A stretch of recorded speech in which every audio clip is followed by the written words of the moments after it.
Hi, we are You Good Girl. This is the 7th episode on Quarter Life Crisis. Spooky.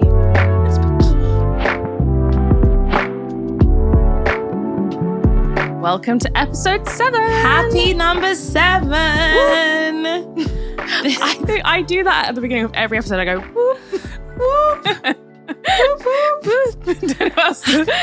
it's very deadpan. It's I know. Like, I'm so excited. Yay. Welcome to the You Good Girl podcast. Welcome. The sun is shining. Yeah. I feel like we've taken everyone through the seasons with We all really these have. episodes. It's good to know. It's like one episode we're like wearing jumpers and it's raining. I know. I feel like this is like more up to date. When this gets released, it will actually be the summer. Yeah.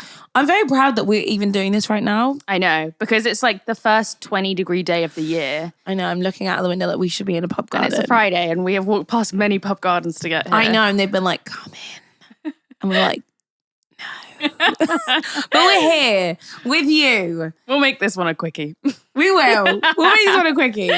We gotta go. But yeah, no, the spring has sprung, Yeah, spring has sprung.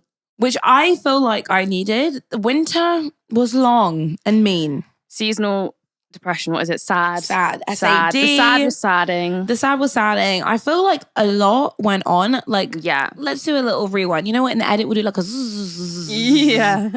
Screw. January, became evicted. Became evicted. Became evicted. Got I was a evicted. victim of an eviction. Wait, December, I was made redundant. Oh yeah, we should go back. Redundancy. A Christmas redundancy. Christmas redundancy. We thought, this is the worst thing that can happen to us. We'll be fine. Yeah. And then Leah rings me, got evicted. Got evicted.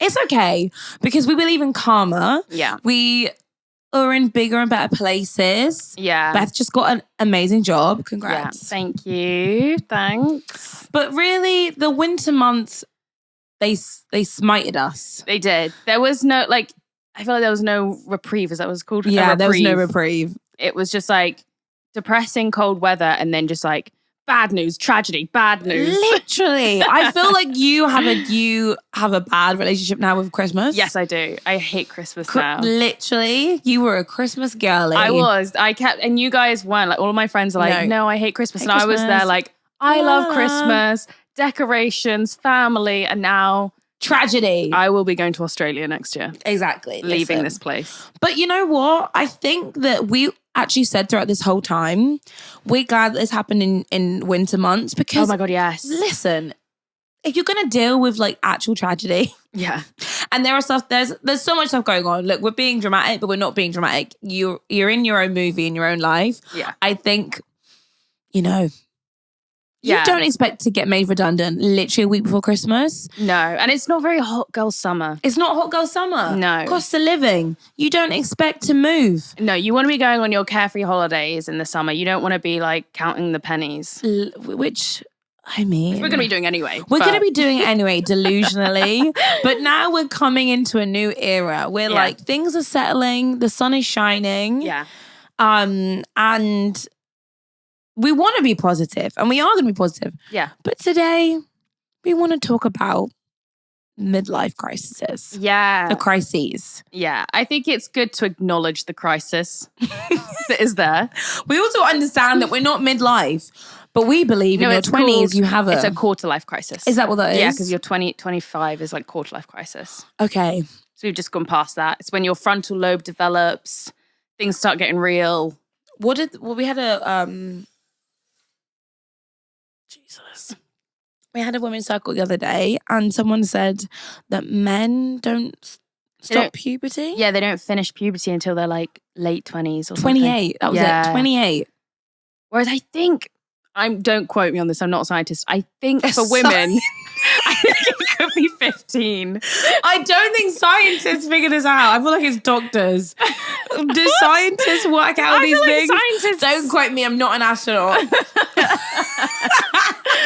I didn't do chemistry. Wait, what? Wait, what were you saying? Oh no, biology. Okay. It is a science thing. This does not do anything for feminism. Nothing. I failed biology. It's okay. So But wait, what was the thing? I think women finish puberty at like 15 or something ridiculous. I mean, stop. I know. That would make total sense. I was telling someone the other day, it was my boyfriend. I was like, we were quoting the amazing quote from Fleabag where she's like, women are have built-in pain, and that's Men why seek pain. men seek out pain. Yeah. And we were talking about periods, and I got my period. Little side note, I got my period in primary school.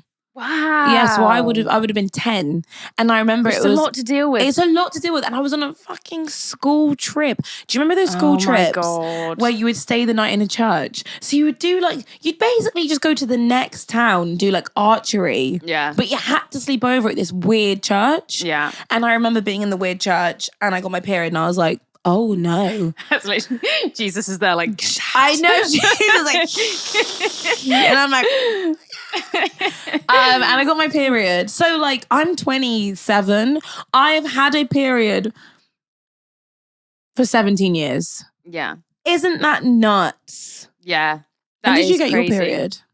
I was like more of a late bloomer. I think I was like maybe 13, maybe 12. Did you feel like when it came, you were like, I'm expecting this? Yeah, it was quite nice being a late bloomer because I feel like you, everyone else is going through it and you're almost jealous and you're excited. You're like, I want this now. Yeah. I want the boobs. I want the things to come. You get the period and you're like, wow, and you're running around this 13-year-old like, oh my God, I'm a woman. Yeah.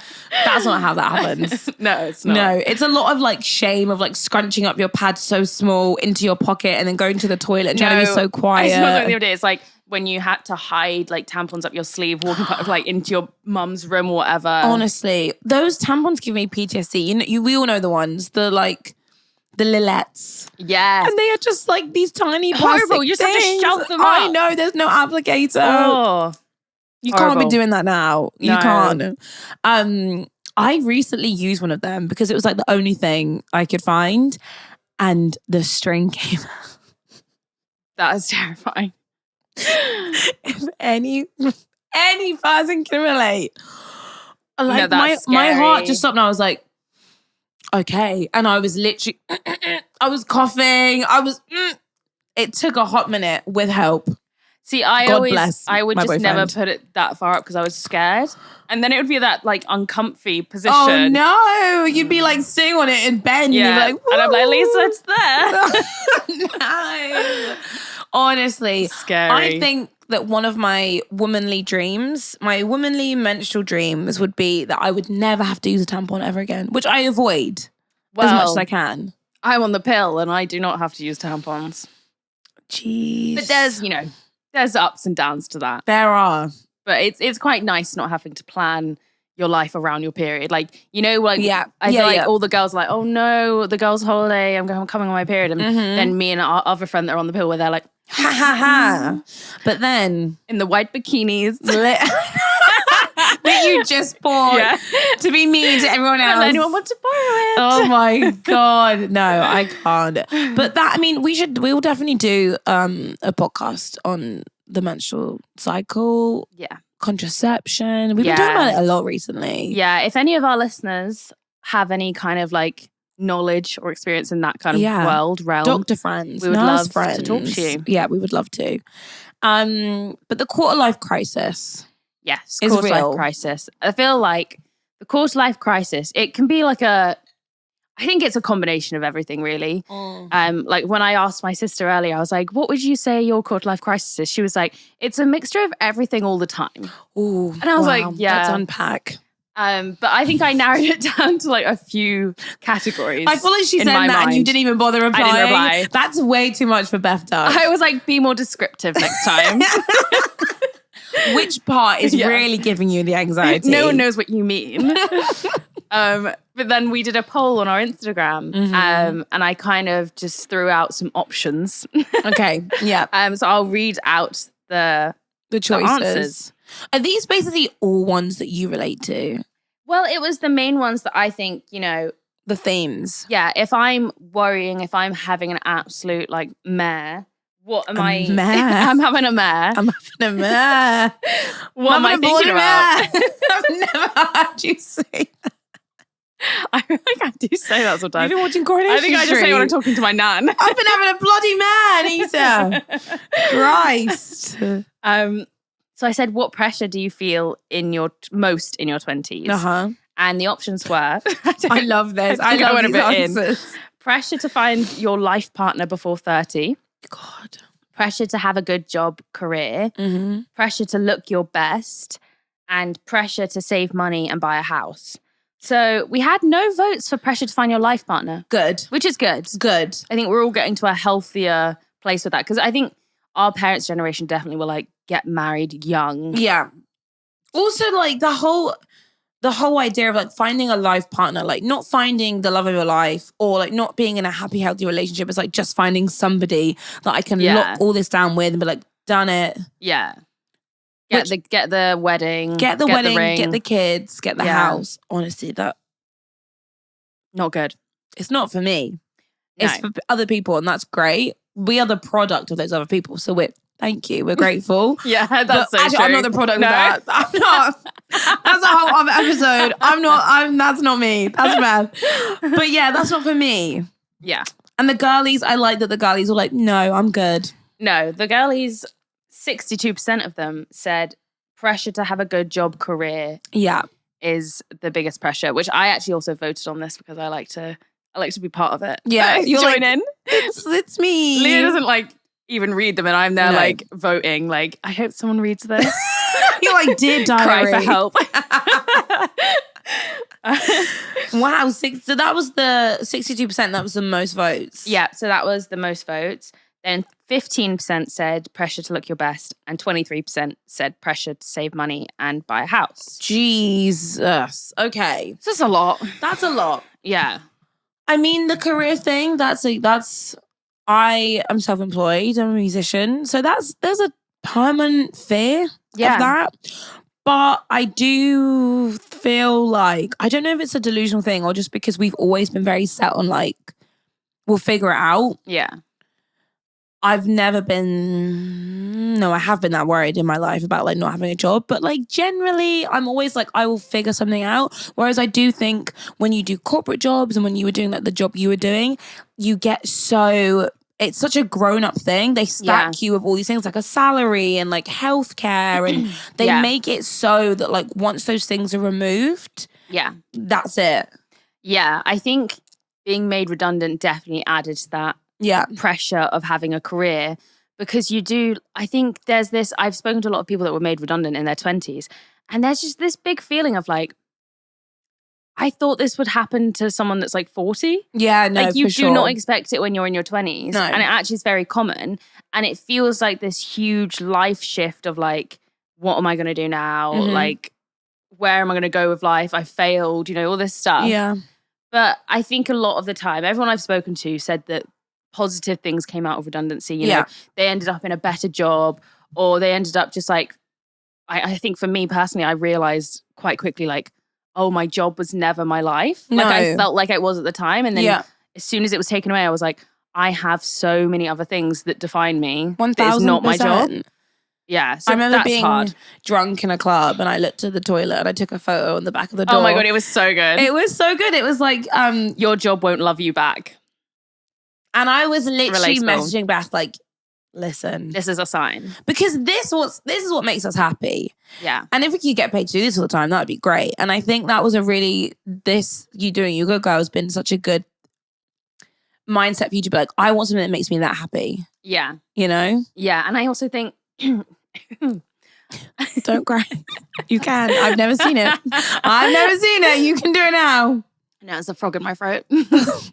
I think sometimes being forced to take time off is also a good thing to be able to focus on yourself. Mm-hmm. And I don't think we would have had time to do the podcast and do all of these like planning sessions to plan all of our events when I was working so much. I think that definitely took over my life. So it's nice to be able to prioritize the things in your life that make you happy. Yeah.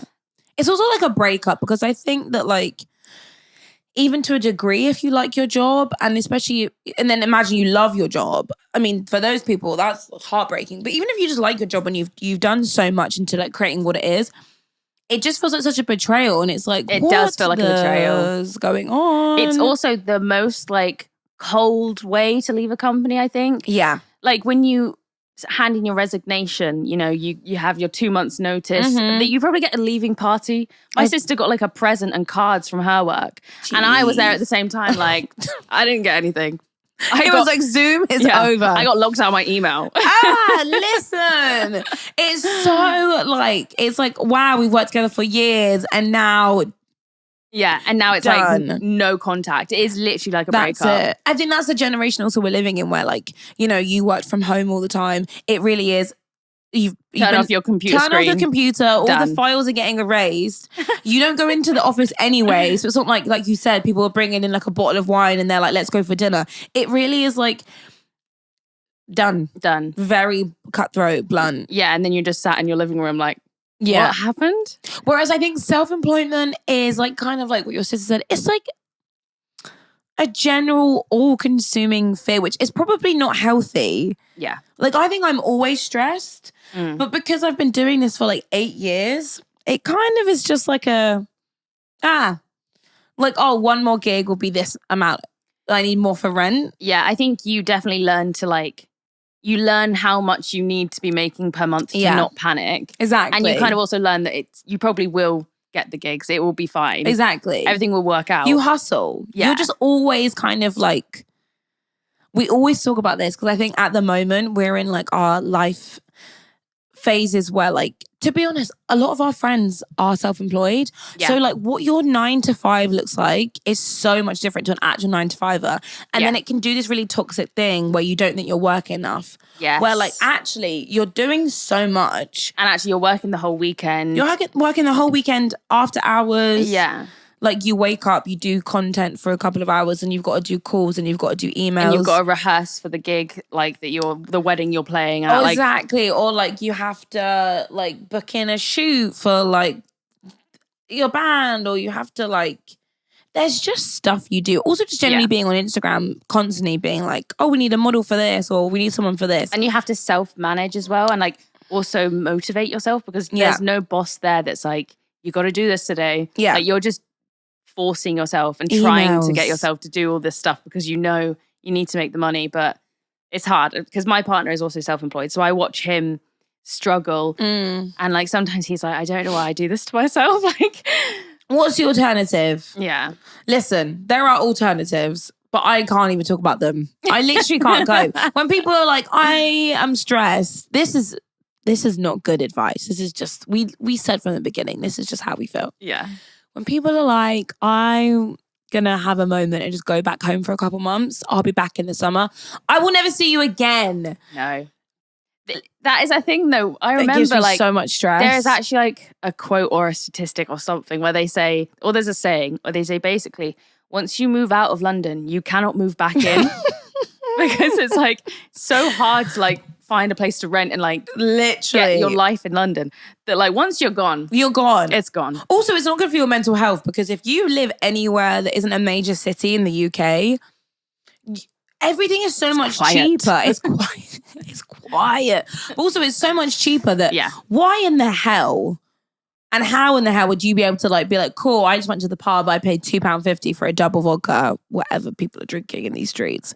I'm going to go to London and pay £12.50. And it's just like, so I think we've always been so aggressively, I've never wanted to go back anywhere. I've always been like, London is home or like somewhere bigger and better. Yeah. But we've always been like, in times of financial stress, dig your heels in. Like, do not go home. Yeah. Do not go anywhere to figure it out. Stay put. Yeah. And then we've always been fine. Yeah, we've been fine. I mean, everything always works out in the end. I am like a big believer in that. It's just trusting the process and not losing your mind. I also think as well, we were always very much like, we did so many weird random jobs that we know that if we ever had to get to that point, that would be rock bottom. But we can do it like... We used to flyer in like, Moorgate. In Moorgate. When we were 19 years old. Yeah. And no, oh my God, this At is bad though. 9 in the morning, dressed as sexy elves. We used to just bin the flyers sometimes, but we would have to bin them in different bins around London. No, it was It's bad. It was bad. We literally got up at like 6 in the morning, and we'd have to go to Moorgate and be there at 8:30 in these like slutty elf outfits and do we it would for get hours. bored, We'd get and then so we'd go bored. sit in a coffee shop and bin them. Just throw them away. And be like, we did it. Every single pub you could think of. Like, so I feel like, look, everyone listening that's living in London, especially if you're self-employed, you've been there. You've done the weird jobs. You've done the random crap. Yeah. You've done it. So I feel like that's why at this ripened age, we're like, we will never go back to that. But if we need to, we know that we could do it. We've got these weird skills, right? Yeah. So I think that that's where we're at. Yeah. But I think with the career thing, I definitely think there's this vibe of like taking a step back in your career is like, it's very frowned upon. Like, I think that was definitely when I got made redundant. My biggest fear was like, what if I, like, everyone's like, oh, don't worry, you'll get a bigger and better job. And I was like, but what if I don't? I know. Because that's what everyone expects of you. Everyone's like, get a better job. I know. Get a better paid job. And it's like, I'm trying. And it's so hard because it's like, but what if I did want to go and work in a cafe? Would you then see that as a step down and then I feel shame? Like, no. Because actually that might be more fun. That might be something I want to do. Beth has this like fantasy. No, you have this fantasy of Gales and I just don't know why. Like Beth is literally out here like doing all these insane things. I'm not shitting on anyone that works at Gales, but you have this fantasy where you're like, I'll go in and I'll make a croissant and then Remy will come in. No. I'll make little You'll have to deal with the yummy mummy matcha mothers. Yeah. And their screaming kids. I think I look back on, because I worked in coffee shops for like years. I think I look back on it and I just remember the good parts from like, remember that latte art I did? That was cute. You could do that at home. And I forget about like the 4 a.m. buses. The 4 a.m. buses and the mean bosses that are like, you didn't me put cry. the quinoa in the right bowl. And it's like, take that fucking quinoa. I literally used to cry. You would cry. Yeah. And then I would work there. And then I'd quit. We can't do that. We're not doing that. We're not doing that again. We're not doing it again. No. But yeah, I think the whole toxic, you're not working enough thing is something I'm really trying to get my head around. But luckily, like I was saying, like all of our friends are in the same position. It's only, I don't know. It's only our friends that have like 9 to 5 jobs and they're like, oh my God, I'm like so exhausted. And I'm always like, Jesus, like I did get up at like 12 today. But then like, you know, I go to bed at 4 because I'm like gigging. So I think you need to set your own routine and not feel bad that it doesn't look like someone else's. Yeah. And I think as long as it works for you. Exactly. Because for my partner, I would love for him to have a 9 to 5 job and then we could, our like schedules would line up. But for him, he loves going to the gym in the day and then being able to like work on music. And then in the evening, he'll go to gigs and do his work. And that for him works. And I think if he had to wake up and do a 9 to 5, he would really struggle. He would struggle, which Whereas he has I need done. that. I need the routine of like wake up early, go to work, come home. Yeah. I hate structure. And I love it. Don't be coming up here with no structure. I want to do what I need to do in my own time. Literally, I just met Beth at the coffee shop and I didn't receive all these aggressive texts. I only just saw them now. And it was like, I need to have you and find my friends, you little liar. Where are you? Yeah, because I'll be like, let's meet at like 12:30.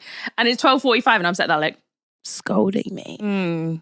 Where is she? So yeah, I mean, the job queens, if you've just been recently made redundant. Yeah. Or you're struggling, not really knowing what you're going to do with your career. Because that's another big theme, I think, of like, what career are you even going to go into? Because there's so many. Yeah. And you just finish uni and then are expected to just find your way. Wherever you can, and if it's financially viable, just take a hot sec. Even if that's just you taking yourself out for the day, somewhere outside of where you're at. Yeah. To have a breather. Because that's the thing. I hate it when people are like a lot of people that got made redundant from your old company, they went traveling. And it's like, where is this? Where? Yeah. They're like, I'm just going to go traveling to figure out when I'll get a job and it's like, you lucky thing. No, and it kind of annoyed me because they were like, oh, I just wouldn't want to look back on this time and think I had wasted it applying to jobs and being stressed. And I was there like, applying to jobs stressed. And it's just like, wow. I mean, listen. If Good you can, go to Bali for 3 months. No, you need to get the hustle on. You need to get the hustle on. So that's hard. Careers is difficult right now. Next one was pressure to look your best. I think that is a theme of like, when you're in your 20s, because I know it sounds terrible, but they always say like, oh, this is your best looking years, like everything's going to go downhill. The older people. Yeah, they do. And then it's like this pressure of like, if these are my peak years, I need to be. Really? Is that how you feel? I think I do. I think I'm like, I mean, it's just like really bad like stereotypes or whatever, where they say like, as soon as you have kids, you'll never get your body back. Things like that, which like scare you into being like, oh my God, I need to look really good now, because what if in 5 years' time when I've got 3 kids, I'm not going to look like that? Miss Thing, you're going to have 3 kids in 5 years' time? Maybe. You don't know. They could be triplets. I can't cope. They could be triplets. I agreed I would stop drinking during the podcast. I rebuke it. No, I get you. I get you. I think that like, I just look up to so many women that are older, and I don't know why. I do know why. I think that like an older woman, I just think there's just this distinguished beauty about them, and like literally like Tracy Ellis Ross is like my icon, and I don't know. I think that it's also like when we were obsessed with Jane Fonda. Exactly. Like there are women out there that are still looking 10 out of 10. Exactly. So I think also it's just, I just want to look back more so at this time in my life and be like, I wore what I want and I looked how I looked and I didn't worry. I wasn't worrying too much. Because also, when people have babies and they're like, I've just had this child, I feel the best, I look the best. I don't know. I think that like these stereotypes that are usually put on by men, that like after these phases in your life, like during the menopause, you're going to hate how you look. It's such bullshit, because I look at myself at 21 years old and I'm like, I don't know what I was doing. I don't know why the hell I was wearing that. And like, I was trying so hard. I think I'm in an era now where I'm like, I just want to feel so good about myself that when I get to 60, I'm going to be like, I feel as sexy as I did when I was 25. And then when I get to 80, I feel the same. I think that's healthy. I think, but I get where you're at. And I get, especially because I think like now you're a gym girl. So I bet all like the content you're looking at is like very gym focused and like, and I think that you've always been so into like fitness. I have just never been obsessed with like, because I think I don't conventionally see my 20s as like, I've never really wanted to have children. I've never really been that fussed about like buying a house. Yeah. I think that like if I was rich, I would already be married to Keshav like years ago, but like I'm not fussed about the whole tradition of it. So I think in terms of like that applies of looks, I feel like no, that's so amazing interesting better. Because I think there is this ticking clock put on people, like put on women that want like kids or want anything like that. It's this ticking clock of like, these are your years, enjoy them, look your best, because you won't get that again. I know, which is so shit, because it's like, why on earth would you put a stopper on someone that you don't even know? Yeah. And I personally think that like when you meet women that are older than you, 2 years older than you, 10 years older than you, women that have just had children, like my boyfriend's sister's just had a baby.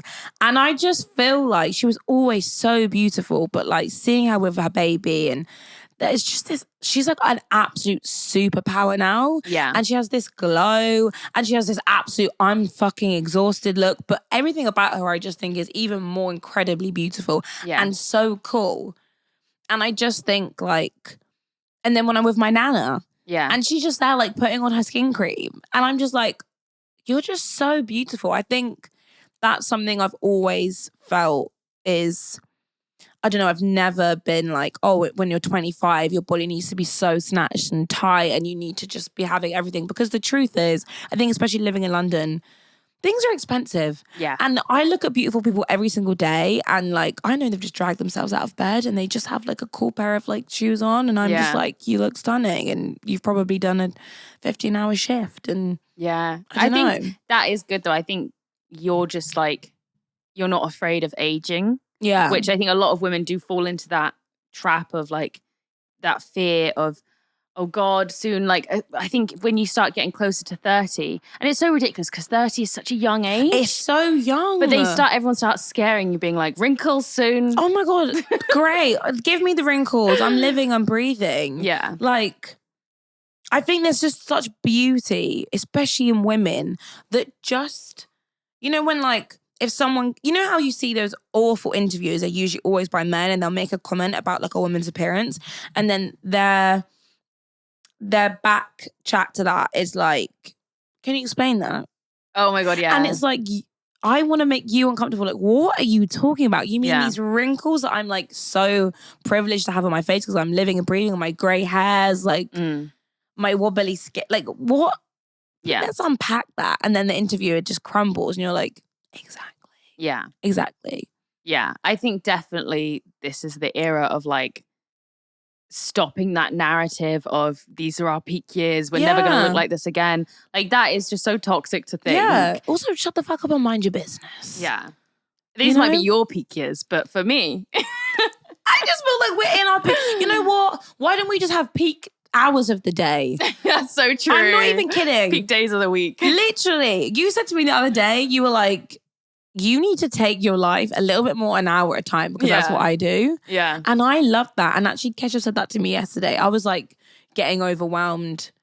If anyone can relate, like if you have a day off with your partner or like you have a whole day with your partner and you're like, we should do this, we should do this, we should do this. And then it's just like, what do we actually want to do? We just kind of want to hang out and like lay around in bed and just eat food. Yeah. Maybe have a bit of sex. Why are we stressing? And I remember I was overwhelming him with like, what we're going to do this afternoon or like tonight. And he was like, why don't we just take it an hour at a time? Yeah. Why don't right now we just go and get coffee? Yeah, we've just woken up. Like, let's just like relax. And it took everything down. Yeah. And I think that we as women should do that. Like, I know that like right now I'm looking my best. Yeah. I know at 5 p.m. when I leave the house and the sun's going to be setting and I'm going to like get that smell on my face, I'm going to feel my best. Yeah. So we should do that. Yeah. Take it a day at a time. Don't be scared of the future. Instead of being like at 24, I looked my best. Oh my gosh, I know. And also we have no idea what we're going to look like in a year's time. Like you can't preempt the future. So I think it's good to just be here and now. Get be it. present. Look at you. Mahatma Gandhi over here.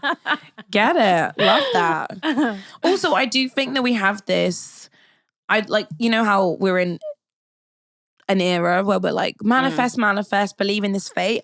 And sometimes we play on it so hard that we don't believe that our future is ours. Like we don't believe that by being healthier, being happier, having good people in our lives, like taking care of our skin. Wearing SPF. That like in a year's time, we will be more beautiful in our souls and visually. Whereas we're like, I hope by 29, I still look good. And it's like, I hope I'm lucky. that doesn't exist. Like does not exist. No, it's very true. SPF exists. It does. Wear it. And what was the last one? Oh yeah, pressure to save money and buy a house. I think that's just a joint fear when you're in your 20s. I think everyone feels that. Really? I don't feel that. You are just so like, you are just against the grain. No, I just feel like... Well, okay, how do you feel about it? Well, I feel, and I think a lot of my friends or sisters feel like this too, is this kind of, oh God, I'm renting, I'm spending so much money on rent. How am I ever going to afford to save money and buy a house? Yeah. And then you kind of look around at like, when your parents bought their first house at 21 and like things like that, which is so insane. But then you also, when you start to get to your late 20s, you'd see all the Instagram posts of the people you went to school with the keys going, homeowners. Listen, in there, like, look, great for you. Great because you worked hard, you got what you want. But these cookie cutter complexes that you live in, where every house looks the same, and your neighbors all look the same, and you all look the same, it gives me fear. Yeah. It just gives me fear. And maybe... Yeah, I don't know. I think because do you know what it is though? I do understand why our paths are like this because my path and my family's like it's not like that. So I think that I was never like, oh God, I want to like get a house and settle down. Also, I think because I have like a pull towards like the city, I always knew like, well, I'm never gonna be able to afford that. Yeah. So it wasn't like, whereas you love like the seaside and like the countryside. No, it's so true. I feel like you are a product of your parents or like the people that raised you, because I grew up in the typical like 2-parent household where you've got the house and the garden and you're living in the countryside. Yeah. And then I think even when you move away when you're older, you kind of always feel that like pull towards that of like, I want to live in the countryside and own a house. Yeah. When in reality, I love living in London and I probably will rent forever. Yeah. But it's, I think that just like, it's almost like human nature of like, I need to fulfill my destiny. I'm scared of you. We've been friends for so long that I'm just like, Jesus. But I'm sure loads of people can relate because I was not brought up like that. Like I moved a lot and, you know, yeah, I don't know. I just feel like worrying about, it seems so silly to me, especially in a cost of living crisis. And especially because what we do as creatives, as musicians, it always just felt so silly to me to be like, right, I'm going to try and save 30K and then get like 80K from the bank and then get a house not in London and then be stressed and then get a house not in London that I then have to do up and then I have to maybe live in. I just don't think I've like worked that in my way. Also, I do think my family have all like settled down and they all have kids and they're all like super, super happy. And like, you know, my nana and granddad have been in the same house for like 25 years, which has been really nice to have that as a staple, which is also maybe why I've gone the other way. Cause I'm just like, I just like don't want to do that. Yeah. You know, and don't get me wrong, rent is so expensive, but also, you know, when people say the market is really good right now, you can get a house for 300,000. Yeah. That's just insane. I know. It's just insane. Like, but I did see some facts the other day that I think they help kind of normalize, because we do set these expectations of like our parents, you know, they bought a house at this age and people like that older generation, they started having kids earlier. They started, you know, making more money earlier. And then I saw these statistics. There we go. So it said the average age of a first-time home buyer in the UK is actually 32, which is interesting because I think there's this pressure of like, gotta own a house in your 30s. Like you gotta get a house young and do it up and like get on the property ladder. And that's not a thing. That is not a thing. No, it's not my thing. And then also the average age of a first-time mum in the UK is 31. Whereas before that's young. Yeah, no, it is young. Wait. But I feel like before, like 10 years ago, 20 years ago, it probably would have been like average age of 25. Jesus. That's Crazy. another thing. Okay, so kids. I hate it when women force you to speak about kids. I think when you're speaking about kids with your friends, that's fine. Well, when women are like, do you want kids? I know. Yeah. I had my hairdresser ask me that once and I was like, I'm paying you to do my hair. This is invasive. But also, there has to be more we can speak about. Yeah. I hate that when it's like, especially when it's another, when it's another woman, to be fair. Men never ask me. No. Men never ask me this. But it's that thing of like, bitch, I know we have more topics. Yeah. Whereas like when you chat with your friends about everything, that's different. But it's that thing of like, yeah, just you don't need to do it. Yeah, it's also just very like, I think in this day and age where you never know what the other person is going through. Absolutely. It's very intrusive to assume and like not maybe understand that maybe that person is going through a struggle. Yeah, or maybe that person has like, is confused or whatever. And then you're or just doesn't want children. Yeah. And like there are many other things that we can speak about. Yeah. But I definitely think that that's also something that I'm very much like, I don't know, like, I know now a few women that have had kids in their like late 30s, and if I ever wanted kids, that would be me. If I could rub a magic thing ball and be like, see myself having a kid at 36 and I was happy and healthy, hell yeah. Because I just feel like the more I'm approaching like 30, I'm like, no way. So that's why I do think I just never will. But it's when you're like a child and then you make these plans of like, cool, so when I'm 21, I'll be engaged at 21, married 25, 5 kids by 30. And then you literally get to 25 and it's just like, I'll pay off my council tax bill. Yeah. I'm still going to my parents' house for Christmas and eating all of their food. Even when people are like, oh, I paid off my student loan. Who do you know that's done that? I know people that do that because they're like, that's a debt. And I'm like, honey, that doesn't exist. Literally, I'm waiting 25 years, but whoops, it's gone now. They've written that off. That's so funny. But yeah. It's even like a pension. I complained to my dad like a few months ago when I had my last job. I was like, so annoying. They keep taking money off my paycheck for my pension. I was like, I don't care. I want the money now. No, and my dad was like, well, no, you really appreciate that in the future. And I was like, no, but I would rather have the money now. No, don't. Because I put money into a pension scheme in January, 2 weeks before I got evicted, because I was like, la, la, la, la, la. I'm 2024, I'm starting a new thing. That came out so quickly. It came out. You're like, I'm taking my pension now. Literally, I was like, oh, I have it now. And they were like, we're going to lose all the interest. I was like, I don't care. I was like, I don't care. I need it now. People, I'm 27 on my pension. Literally, I try to do these good things, but like, and I believe in like, listen, especially as women, especially as a woman of color, especially as working class people, we need to make sure that we're doing everything we can to make life easier in the future. But things are difficult now.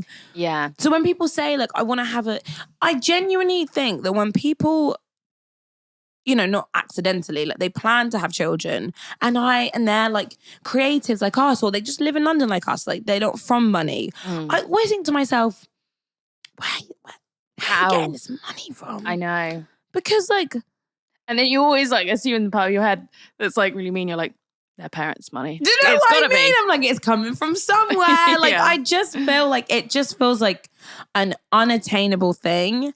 Also, yeah, I love being around my cousins and I love other people's babies that I know, but I'm really like, I just don't feel that in my bones. I think maybe that's why, because we always have this like joke recently where I'm like, I want kids. It's not a joke. She's been talking about it too much. All of our It's friends not are funny. like, we don't want kids. But do you know what? I actually like, I don't know any kids. I don't know any babies. Literally. I don't think I've ever spent time with a baby. So like, there's no babies I'm like, in your they family. look cute. Like, I'll you're have just one. like, oh, dress them in Carhartt and gingham. Yeah. They'll have dungarees. They'll come with me to the pub. I'm a realist. No. I honestly do think if someone wants to learn birth her baby, then I can stop hearing when she's drunk on 5 margaritas, I'm going to be a mum. I can't hear it anymore. I've had enough. My God. And it's only when you're drunk and I'm like, this makes sense. It makes sense. So funny. So yeah, I think we've just given quite opposite opinions of all of those answers. we have, but which is great because that's the Yeah. whole point. Like, you get the choice. Like, don't get me wrong. Like, I know lots of people that have kids. Also, my favorite pastime, which is very niche, and I know it's now yours, is talking to pregnant women. Oh yeah, it's so interesting. I just want to know everything about them. I I'm know. like, what is going on with it your actually fucking blows my body? mind. I know, and they're always really nice. Like, we went to an event recently and there was this really pregnant woman and we were kind of like, well, I was like asking a couple of questions and then she was like, no, I love this. And we were like, okay, Let's go tell in deep. us. Because like, Get the details. do you know, I think when you know that you don't want it or like no one around you is pregnant, you're Well, like, you know it's this like is very fun. far away from your like reality. It's very far removed. Yeah. So I think women that have babies and adopt and just are mothers, literally, you're insane. Insanely cool. But I definitely think I cannot imagine being like running around after this kid, paying thousands of pounds a month. I think the only reason I'm like, oh, I could do it is because I got a dog. Listen, this is the age-old argument. I know. We're going to get literally hate from these parents being like, what? I have spoken to mothers. I have spoken to parents that have a puppy and a baby and they say the puppy's harder. No, I actually have heard that too. They don't want to admit it. Crazy. And then they're like, fine. Well, it's mainly, I think, because the puppy runs around and ruins everything and is more annoying. Whereas the baby, like, it's going to cry, but it's going to sleep probably half the day too. Yeah. Puppies do not. For sure. But I do think as well we are entering an era that I feel like anyway of just people that I know more people that don't want to have kids and do want to have kids. Yeah. And I do think that whatever you want to do, that is your choice. And that's why it's really beautiful. Yeah. I think that there are just so many more choices that aren't being given to by men. Like, you have other options. We're giving them to ourselves, which I think is like so great. And we're looking outside of like the normal expected like life that's laid out for you as a woman and like the timeline of that. Like, we're going against that and we're kind of just doing what's best for us. And we're demanding more. Like, I think we have a friend that, you know, is thinking about these kinds of options right now. And she's like, literally, I don't even think I want to have a baby right now. But when I apply for new jobs, I ask them what their like maternity regulations are like. I know a lot of people that do that. Good. I'm terrible. I'm like, I'm going to have a baby. And then I'm like joining a job, like signing a contract, don't even read the terms. You're like, who cares? It's like no maternity leave. And I'm like, no. So yeah, I mean, that, I don't know. I think I'm a 27-year-old that thinks I'm 22. So this also is quite confusing. Well, there is actually some research behind that. Basically, they've been saying, the people, the world has been saying, like the effects on people that were in their 20s going through COVID and the fact that we lost like 2-3 years of our 20s. So they say a lot of people are kind of stunted at the age they were before the pandemic because we lost those years. And we were 22. I look older. No, it's so true. We were 22 when we went into like lockdown, and like my little sister always says, like, it's so hard because she lost her uni experience because she was that is hard. First year of uni, going to pandemic, and then you're going through everything, like going through your uni degree on a screen. Yeah. And you just don't have that kind of experience. But yeah, like they say that you kind of, because we lost those years, like emotionally and in our lifetime, like our life span of our 20s, we're stunted. I'm delusional at that age. Because I don't understand people that are like, I feel my age. I am totally, literally, like, Keshav is a year older than me. This boy is 28. He's going to be 29. And I'm like, oh my God, you're going to be 29. He's like, you know, you're going to be 28 in September. And I'm like, yeah, I am so mean to my boyfriend because he turned 30 last year. And we all were like, you're so old. And he's like, you are 27. But he's very self-aware. He's like, I feel 30. And I'm like, what does that mean? Yeah, he's always like, I feel old. I know. I don't have that, which I think is a good quality. Yeah, to feel young. They say if you feel young, you look young. Do they say that? I don't know. My Auntie Maggie says that and she's wise. But also, in the grand scheme of things, like, we are young. Like, to anyone listening to this podcast that's like, over the age of 30, they probably think we're like pick me girls. Like, I'm so old. That's 27. So true. Also, that is so true. I think we can only call from our experience. I don't feel, I don't know. I think that when I look at people that are like 36, 37, I am like, wow, you're incredible. I just don't know why 30 just seems like this big. It's just a big milestone, isn't it? Whereas I'm thinking party. I'm like, what will I do? Where will I go? Dirty, flirty and 30. Love it. Yeah. Well, they say like your 20s is when you're still figuring things out and your 30s are when you're really like thriving. Yeah. So I look forward to that. Also, it's all geographical. If you're 27 in London, then really... You're kind of like 21 in another city. No, I was going to say if you're like 27 in London, you're like 35 in another city because you always feel like you're younger because you're running around like a crazy person. Do you know what I mean? Yeah. Like, you always feel like, I'll be at gigs, I'm around like 56-year-olds and their day looks exactly the same as mine. They're like, I did a bit of content, did some gigs and then you do this. And there's no like, whereas if you're 55 and you live in Devon, you're 55 years old. Yeah, it's so true. You know? Yeah, the city keeps you young. It does. The stress, the anxiety. Yeah. You look older though, but you're this is the opposite. You look older and you feel young. Exactly.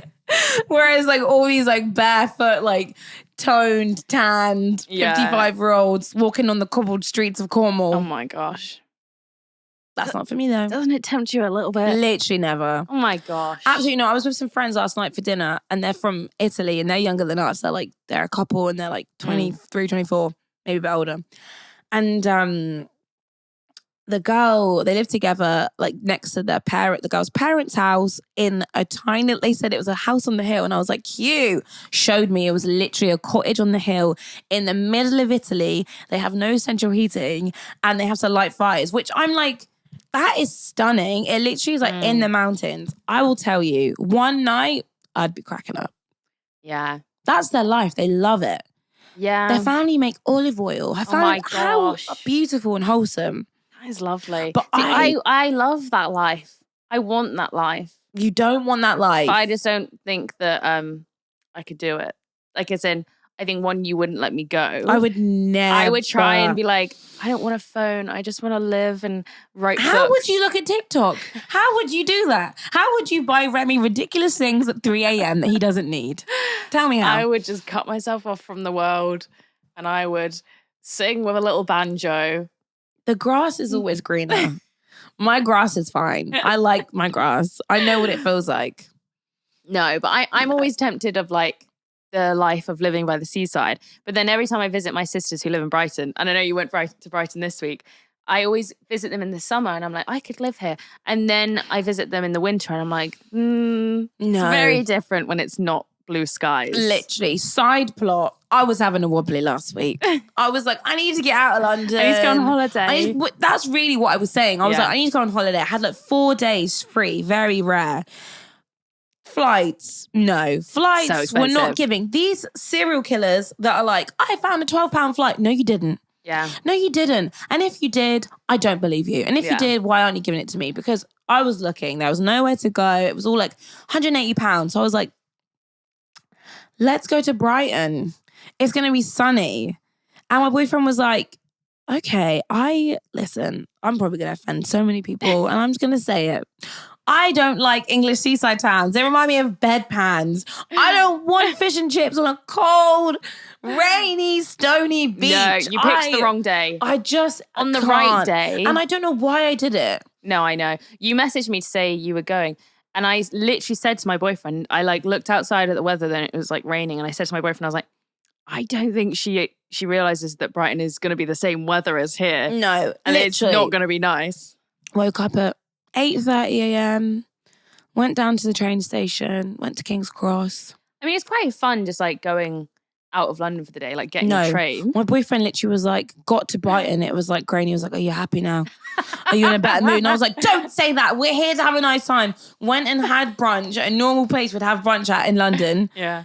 Saw some shops. He was like, you having a good time? And I was like, yeah, I'm having the best time. And I was like, when can we leave? And we literally got like a return ticket at like 7 p.m. It got to 1:30 and I was like, how do I wing? I was like, you know what? I think we've seen it. Yeah. He was like, what? And I was like, I think we can go now. And he was like, are you joking? And I was like, no, let's go see the sea. Went down to the sea, the wind, crying children. And he was like, you don't like this. Why are we here? And I was like, I don't know. I want to be in Lisbon. So I know myself. Yeah. I mean, I think just as a rule of thumb, you don't go to seaside towns on a rainy day. No, literally on a summer's July, August. And really, it's just to lay on the beach and drink some cocktails. But that's the thing, have some fish and chips. Nice when it's like really sunny. Yeah. Like I'll go there and me and my sisters will get like a bottle of wine on the beach and you order your pizza and it's like really nice. But if it's not that, then it's not enjoyable. It's not anything. No. And to be fair, Spain will beat it anyway. So... yeah, these seaside lovers, these townies. No, you don't. Because I pulled into London, I saw these big things, and I was like, I'm back. Dramatic. You are so dramatic. Awful. So I also asked everyone on the poll, how do you handle the pressure and worries of your 20s? How do you handle the quarter-life crisis? Yeah. And 46% of people said, talk to my friends, which is good. 15% said, self-help books. And then 38% said, I keep it all inside. No, what the bit that gets me there, what was the 0%? What was the 0%? 0% said they find community. We're here. Find us. We're waiting. Listen, you're all just cheeky. That's so because you're funny. taking part and you're cheeking us. That is so funny. We're here. It's okay. You know what? Because that's what friends do. You don't think you need us right now. Yeah. We're like, a partner you're taking advantage of, but we love you. We'll still be here. We don't mind. Yeah. 0% I know. I made it so obvious. It's like, find an online community that does workshops and events that you sell out, by the way, all the time. No, it's with fine. like-minded people. It's fine. You don't want like-minded people, then you know what? I'll go back to singing on the streets. Beth will go back to the coffee shop. She'll go to Gales. I will. This is your final warning. I don't really have this. I don't really need to be pushed, to be honest. I'll just go. My God. So, okay. So the top amount was talking to your friends? Yes. Great. Talking to friends. That's a great answer. That's probably like other than the community one, it's probably like the best option. It soothes me. Yeah. I mean, I think that's like the best way. And I think most, therapists and stuff would say the best way to get through anything is to talk to people. Because I think there's such a stigma. Like, if you don't talk about anything, it becomes a stigma, it becomes a fear, and then it grows. But I do think that, like, your friends can relate. Yeah. And it can just, even if in that moment you just need somebody to go, okay, just take a step. Yeah. Because in your own mind, you can build up and up. And also with family members, they can panic you. They love you, but they can enforce panic. Yes, parents, like, definitely. I think especially when it comes to money worries or job worries, they're just too involved, because then they'll suddenly be like, oh my God, like, are you asking for money? Do you need money? Like, yeah. What are you going to do? Yeah. And it's like, what's your career path? I don't fucking know. I know. My dad has this funny thing he does where every time we get drunk, he'll take my boyfriend aside and be like, so what's your career, like, plan? And my boyfriend's like, sugar baby. He's like, maybe I'll become a personal trainer. Every time he says something different. I can't. But it makes him happy. Your dad, he's like, good. He's like, yeah, we can work with this. Great. So funny. I just feel like, I don't know, my nana's very chill. When I speak to her about things, she's like, you'll work it out. She's a manifester. She's a hippie. This woman is a hippie. She's like, look at this guy. And I'm like, Rosie. She's like, envision what you want. And I'm like, I'm envisioning so, like, much money and, like, falling from the sky. Honestly. So, talking to your friends. Also, it's good to have friends that are communally going through the same thing. Because when you have that friend, when you have friends that you talk to, and I've definitely had this, when you're there like, oh my God, I got made redundant, and they're like, I got promoted. No, that's okay, because they work for that. It's those friends which listen. If you're like us, most of your friends are in the same kind of financial category. We're all oh God, yeah, stunning working class gals out here. But you might have a couple of those private school friends. Yeah. And their problems they're not the same as your problems. No. And everyone has problems. Like, they're not paying for their rent. Oh my God. And then you're just like, I need a moment away from you. Yeah. You know? No, that is hard. You know, you definitely have to find people that are relatable. Yeah, poor, just like you. Poor people. That's it. And then, okay, what was the third one? Self-help books. I'm very surprised at that. Yeah. Well, you thought it'd be less. That's not my bag. No, I feel like... I've tried them. Yeah. I'm not going to lie. I feel like it just feels good to buy them. But like when you're actually reading them, like I started reading this book when I wanted to like be a good manager at work. And it was like, The Courage to be Disliked. Because I'm such a people pleaser, I had to read books about it's okay that no one likes you at work. My God, I can imagine you literally sat there crying, reading and be like, I don't mind. Yeah. And they don't invite you out for dinner afterwards. It's okay. They respect you now. I was reading it and it was written from like a philosopher's point of view. Oh, and no. it just was like... It sounds a bit cozy. It was very depressing and very like statistics, and I was just like, this is not helping me. Okay, so don't do that. Also, I just think self-help books, they just are those overpriced things in Urban Outfitters. Yeah. I'm not going to lie. Like, obviously, books, I don't know, self-help books just seem... Yeah, I mean, they're very... I think they're just quite like... They're from one perspective also. Yeah, and it's like a blanket topic. It's like the self-help books I used to buy would be like, you're a badass. Yeah. Like, you could Full do stop. this. Which is great. But then the top, like, you read it and it's like, it's just like, Quotes. you can do this. Like, and it's not actually that do helpful. What? Yeah. It's like, because I really don't want to go to the gyno today. Yeah. Can I do it? I don't know. I feel like, and then whoever wrote that book, there's a projection of like, listen, if it depends who wrote it. I'm a bit like, okay, well, you really aren't getting this, you know? Yeah. So I'm very surprised. You know what though? Maybe we just haven't found the right self-help books. If you found a good one, you can let us know. Yeah. I think also I'm literally like looking at the book stacked on top of the camera right now. Okay, so we've got Keisha the Sket, great. The New Male Sexuality. That's actually apparently a really good book. Is it a self-help book? Yeah, I think so. For men. Oh. But the rest, I'm like a fiction. Yeah, you are. I'm a fiction kind of gal. I also just feel like we're surrounded by so many great people that I feel like I could just ring up any of you and be like, I need some self-help. Yeah. Instead of paying like £18 for this like tiny colouring book from Urban Outfitters. It's like, you go, girl. Yeah. Now do some journaling on the next page. And squats. Yeah. So that you're fine and you're skinny. And your ass a bit big. It's true. You know? So, okay, well, that's cool though. Good that people know that. Yeah. And the last one, it was I Keep It All Inside. That was not good. No. You put like a smiley face after that. No, it was like because that face is like, I'm going crazy. That's not good. That's not good. No, it's not good.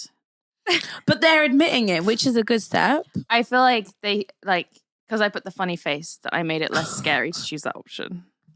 I feel like, you know, there's so many reasons why people keep things like that to themselves, especially when it comes to like career and babies. I think it's usually like to do with like shame. Yeah.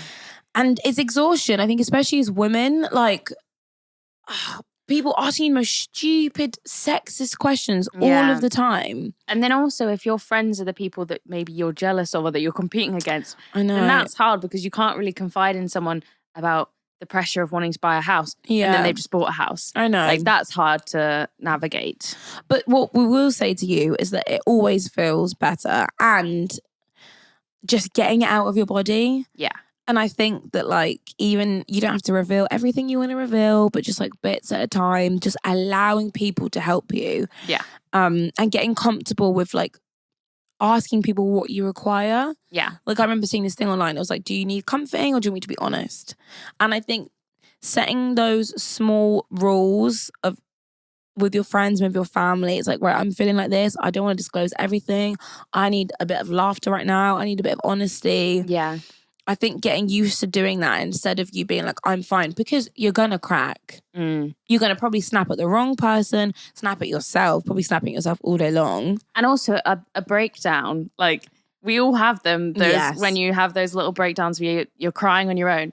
But then but then as soon as you call your friend, you're like crying, but you're laughing. Yeah, because you're like, I know I'm being true. ridiculous. But when you're alone, you're there crying like, this is so sad. You really play on it. Yeah, you do. You become like a wallower. Yeah. So it's better to wallow, but with other people. With company. Yeah. Misery loves company. Yeah. And then you won't be miserable. This is the thing. I think the worst thing, which is not going to ever happen, is your friend being like, I don't relate to you. Yeah. Shut up. Which they're not going to say. And if they... That's never gonna happen. You're always gonna feel better. And I think that, like, you might think that you're being really subtle with your inner sadness and rage. You're usually not. No. It's all over your face, and I think it makes you like so much less productive and proactive because you're just consumed by these feelings. So even if it's just one little convo at a time, like, just talk. Yeah, and also don't expect people to know what you're going through or like to because often, like, if you're hiding it from your friends and then you're there like, why have my friends not asked me how I am? Like, they don't know. It blows up. You've got to like spell it out for some people and just be like, I would like to meet up with you for a coffee. Yeah. Because I need to talk about this. Yeah, exactly. Because I do think in life, like with our jobs and maybe with our like romantic relationships, we're really good at being like, I want this and I need this, I require this. But then when it comes to our friendships, I think we're very much like, oh my God, God forbid. I don't want to ask too much. And it's just like, but why? Like, we've acquired these years or months or days of friendship. Yeah. Like, I think if it depends what kind of personality you have, because I guess there's a lot of people out there that are like, I just don't want to be a burden. Oh, yeah. And it's like, your friends would be brokenhearted if they knew you were sad. Yeah, but when you're in a dark place, I think those thoughts do creep in of like, no one cares, I'm a burden, like all of that stuff. But you just really have to push that away, push through it. And the cure is people. Yeah, and talk to people. Because when you're up in here, when it's getting loud up in here, Shanice, it's getting very loud. You need to be around people. Yeah, and if you can't talk to your friends and you are one of those people that keep it inside, find a community. Find a community. We are here. You can be around people that you don't know. And they might relate to you. They will relate to you. Yeah, they definitely will relate to you. You're selling it. Am I? Yeah. It's sold to the highest bidder. £6. Our tickets are very cheap. Oh my God. So, you know what? I feel like wrapping it up, we are so blessed. We're healthy, we're happy, we're in love, we have great friends. Yeah. Some days are fucking hard. Yes. They are. They just are. Like, we all... I would say some seasons are hard. Some seasons are hard. I feel like it's not even bad days anymore. It's like you have a bad season of like a few months, but then you always find a way out, and usually it's not so bad because you have your friends around you to kind of make those days easier. I think it honestly is just about like redefining. It's fine to have, what is it called, like rot days, which I hate the word for that. I hate it. My boyfriend does not understand that term. I say it to him and he's like, that's disgusting. Why would you want to rot? And I'm like, you don't get it. You don't get it. But rest days. Yes. Be restful. Be nice to yourself. Like, be proactive. I really do think it's none of your business. No one else's business. And we are still young. We are in our 20s. So give yourself a break. Give yourself a break. We don't have to have everything figured out. We don't have to have the job, the house. Who even wants that anyway? We're kidding ourselves. You want that. I do want that. My God. But yeah, I think that making like small attainable goals are really helpful. Yeah. Even if it's just like to get to the end of the day goals. Yeah. Also, it's really great to look back at yourself on photos, on videos, on things you've written, on whatever, and be like, look where I am now. I think we can get really focused on like where we are right now and forget like where we've come from and like, all the things we've done. Yeah. So I think sometimes just have like a little montage night. Get a glass of wine or get like a glass of fizzy pop. Get with your besties and be like, look at us from 5 years ago. Yeah. Look at all the things I've achieved. You know, have a hype yourself night. Yeah. And don't put the time pressure on yourself. The time pressure doesn't exist. It does not exist. The clock's in your head. Yeah. And you just have to take that pressure away from yourself. And then you'll probably find that you do start achieving things because you're not freaking out about it. Jane Fonda produced those like 3 movies of Lily Tomlin when she was 85. Yeah, exactly. Her bestie. Her and her bestie. These two besties. And they always say your Saturn returns when you're between 27 and 29. So we haven't even got to our Saturn yet. I don't even know what that means. Joey, you sound like my nana. Your Saturn returns and everything starts to fall into place in your life. Do you know what? I'm waiting. My boyfriend said he didn't get that. Listen. His Saturn never came back. He needs help. Listen, I know you're listening. It's not that bad. Stop it. Enough. My God. This is why men don't come on this podcast. I know. I'm joking. Thank you. We love you. Sorry. So yeah, just enjoy right now because we're lucky and blessed to be here and we get it. Like, it's very confusing. Don't spend your 20s worrying. No. There's no point. Imagine if there was a calculator you could see how many days you spent of your life being anxious. No, I don't want to see that. Listen, you don't want to see it, do you? No. So, moral of the story is you are wonderful. You're doing your best and you're doing more than your best. And everyone's going through it. So just talk to everyone around you. Talk to everyone. Find some friends that relate. Because it will get easier. Us. We're your friends. Yeah, we are. And we can relate. So this has been You Good Girl. Yeah, the 7th episode. The 7th episode. This has been nice. Yeah. I feel like we go on loads of tangents, but I think it's necessary to get the point across. Yeah, I mean, this is kind of just a representation of our crisis, of the 100 different thoughts we're having up and down roller coaster. Really, we're not doing it to help you, it's to help ourselves. So thank you. This is our own therapy. Exactly. We will be releasing episodes every other week now. And yeah, if you want to come on and chat with us and do that, then please give us a message. If you have something you want to talk about, then we are open. Yeah. All ears. Well, we have been You Good Girl. Thank you for listening.